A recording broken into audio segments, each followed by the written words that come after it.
Hey, is that you up there, Mr. Brush? Yeah, it's me. You look a little different. What's going on? Well, I'm wearing a mask to protect myself against coronavirus. We all have to wear a mask now if we're going to be around other people, like if we're at school. It's just the smart thing to do right now. Oh, so you have on your mask. That is such a good idea. Good thinking, Mr. Brush. Yeah, I know. I'm a pretty smart guy. A lot of people are a little surprised though because now I have ears and they didn't know that my ears are blue. But, that's just me. Oh, that's what that is. Okay, I get you. Well, so coronavirus, is that the only reason that we would be wearing masks? Well, I don't know. Halloween and Dia de Muertos is coming, so you might wear them for that reason too. Actually, there are a lot of reasons why people have been wearing masks. Let's take a look. To stay safe, to be silly, to compete, to surprise, to celebrate.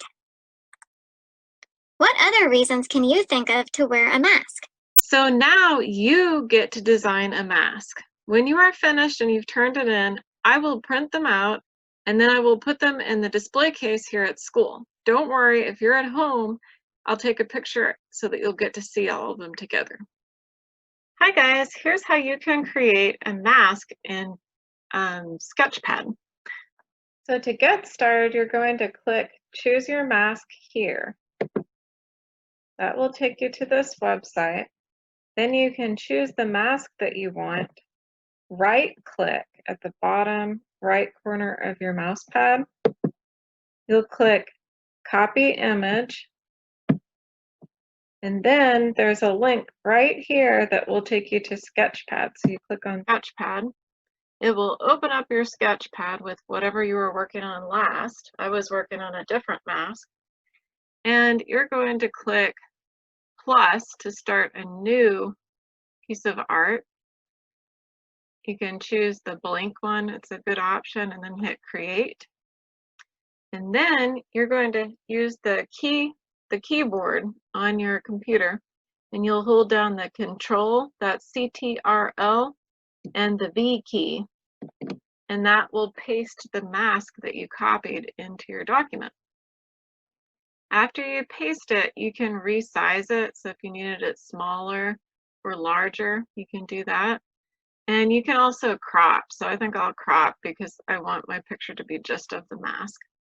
That way, when I go to print it for you, you get to have a nice big printout of your mask on display. So that was the crop tool up here. And then I hit enter when I was done. And now I'm going to go ahead and choose some different tools.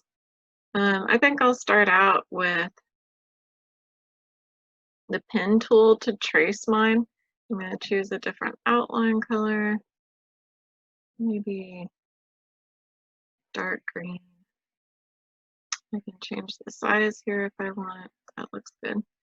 And I noticed some of you guys have touchscreen Chromebooks, some of you do not. I think the touchscreen Chromebooks tend to have like a shinier screen than the other ones. So if you have a touch screen, you can go ahead and draw straight on that screen with your finger or a stylus if you've got one, and it makes it easier and kind of more fun to draw. If you don't, that's okay, you can use the mouse. I'm going to go ahead and trace the mask, and that's just because it'll look nicer if I trace it myself instead of just having those boring gray lines. Remember, if you don't like something you did, you can go over to the undo button, that little arrow over here, and click it, and then you can back up and try it again. And then if you click on this arrow and select something, like I'm going to select the first line that I did, this will pop up a red bar and it says editing. Anytime you see that red bar that says editing, it means you're trying to change something that you already made. So that's good to know. It's an important thing to know. So I'm going to add a fill color. Maybe I could get a solid color, some kind of a gradient here. I think I'll choose another green, this cool green one, because I like green a lot. And it would be cool if you made a mask that tells us something about you, maybe your favorite colors or hobbies, something like that. So now I selected 2 of these, and you can see editing because that means that I'm going to change those. And for fill on those, I want to just use white so that it looks like empty eye holes on a mask. And I'll click off of it with the arrow when I want to stop touching it. And then this is kind of cool. To get rid of the little bit of gray that we can still see around the edge, I'll click on layers and clip art. Whenever you cut and paste something, we copied that mask and then pasted it in here. It will call it a clip art layer. So I'm going to hit the eyeball and I can make that disappear. I could do it on any one of these if I wanted to. Turn them on and off. So back to tools. I want to click off of it so I'm not editing anything. And now I can decorate this however I want. Maybe use a little stamp brush. Got this blue paint one. There's all kinds that you can choose from. I'm going to use the blue paint that was already there. And maybe a little yellow. Kind of cool. Woo! If you don't like the way that it looks, you can try selecting and adjusting the features down here at the bottom, so that shows how big it is.